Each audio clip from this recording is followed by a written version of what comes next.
This is a podcast on the population estimates for the UK in 2010, published on June 30th, 2011. For a transcript, email info@ons.gov.uk.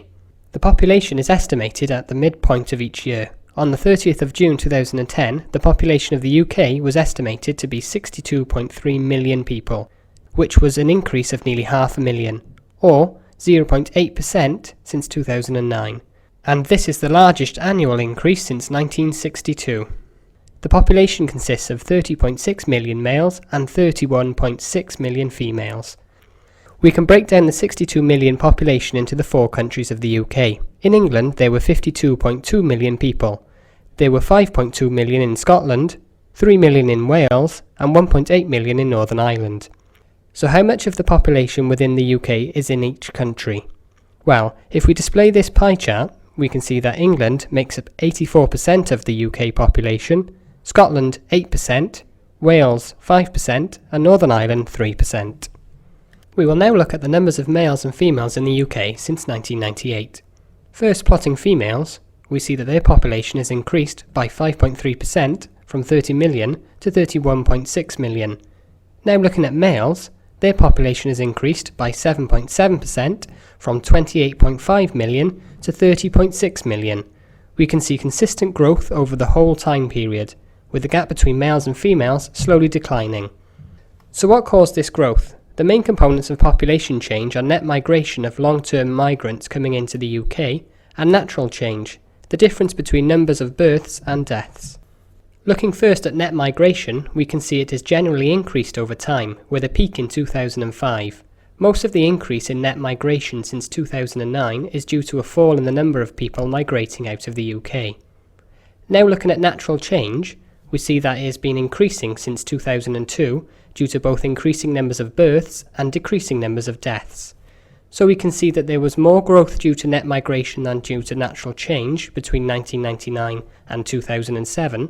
But since 2008, natural change has overtaken migration as the main contributor to population growth. In 2010, both components made almost the same contribution. Moving on to the age of the population, here we see a population pyramid. On the left we see the numbers of males and on the right numbers of females, with each bar representing one single year of age, showing you the age structure of the UK. This was the population in 2010. The widening base shows increasing numbers of births since 2002, compared to lower numbers around age 10, where fertility was low around the turn of the century. The narrowing around ages 30 to 34 reflects the low fertility rates of the 1970s, while the bulge around age 45 reflects the 1960s baby boom, and the peak around ages 60 to 64 reflects the high numbers of births following the Second World War. At older ages, we see females outnumber males, reflecting the difference in life expectancy. The number of people aged 85 and over was 1.4 million in 2010, which is about 2.3% of the total population. If we compare this to the population in 2001, which was the population based on the census, shown by this line, we can see the structure is broadly the same, but the bulges in the graph have aged 10 years, so appear further up the pyramid in 2010. For another angle on the age structure, let's look at the percentage of the population that are children aged 0 to 15, and also those who are aged 65 and over. Looking at children first, 18.6% of the whole UK population was aged 0 to 15 in 2010, and we can also see how this varies across the many local areas of the UK. The key here shows that lighter areas have proportionally less children in their population, and darker areas have more. Looking at the key areas with high proportions of children, if we zoom in on London, we see the outskirts of the city and the surrounding area in darker shades. In two of these boroughs, children make up a quarter of their population, though you can see the heart of the city in light shades. If we then zoom back out and move across to zoom in on Northern Ireland, again we see areas with high proportions of children. Now looking at the population aged 65 and over, 16.6% of people in the UK in 2010 were in this age group.